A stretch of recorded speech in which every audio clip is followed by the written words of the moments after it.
క్రాంతి కృప. ఆ అబ్బాయి పేరు రాము. ఆట అంటే అతనికి ఇష్టం.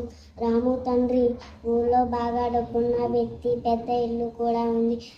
ఆ ఇంట్లో రాము చదువుకోవడానికి ఒక గది కూడా ఉంది. Okay, very good. గో వీర వెంకటేష్. రాముకి బద్ధకం ఎక్కువ. చదువు అంటే శ్రద్ధ తక్కువ.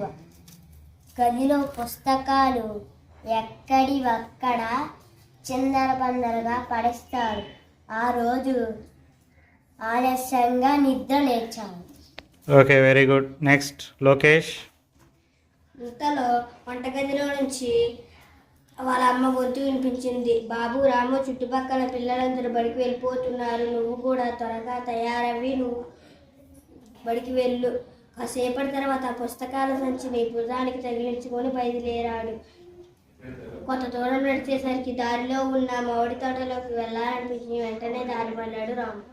Okay, very good. Next Surekha.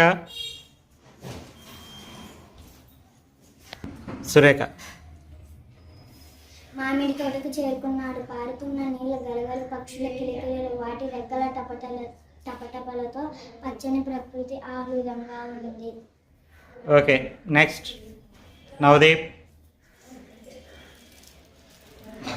రాముకు ఎంతో సంతోషంగా ఉంది. అక్కడున్న పక్షులతో ఆడుకోవాలనిపించింది.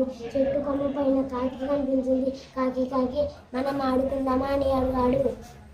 Very good. నెక్స్ట్ మణికంఠ.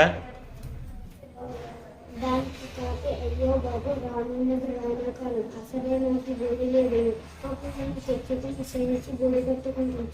ఎంతో అడగడం కుదరదు చెప్పి ఎగిరిపోయింది. రాము చిన్నబుచ్చుకున్నాడు. Okay, next Pradeep Joy.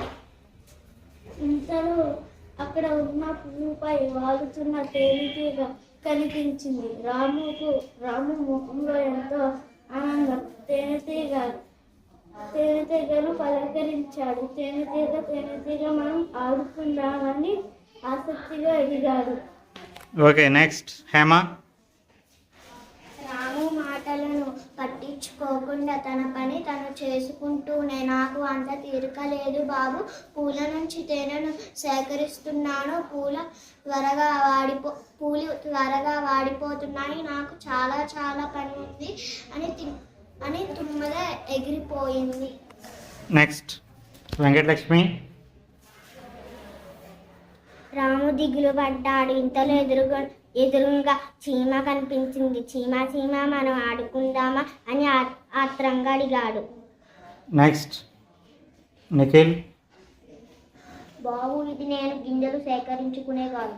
ఇప్పుడు సేకరించుకోకపోతే రానున్నది వానాకాలం. అప్పుడే తింటా.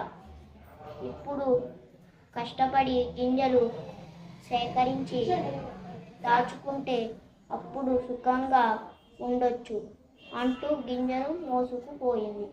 Very good. నెక్స్ట్ శ్రావ్య. ఇదేమిటి, నాతో ఎవరు ఆడుకోవడానికి రావటం లేదు అని రాము అక్కడే కూర్చొని ఆలోచించసాగాడు. కాకి, తేనెటీగ, చీమ వాటి పనిలో అవి ఉన్నాయి కదా. నాకిప్పుడు ఉన్న పని బడికి వెళ్ళి చదువుకోవడమే కదా. నేనెందుకు బడికి వెళ్ళకుండా ఇలా వ్యర్థంగా తిరుగుతున్నాను? నేను బడికి వెళ్తాను అని అనుకున్నాడు. వెంటనే కింద పడి ఉన్న పుస్తకాల సంచిని ఇష్టంగా చేతిలోకి తీసుకున్నాడు. మళ్ళీ బడికి వెళ్ళే దారిలో వచ్చాడు. ఎదురుగా బడి యథార్థంగా కనిపిస్తుంది. Very good.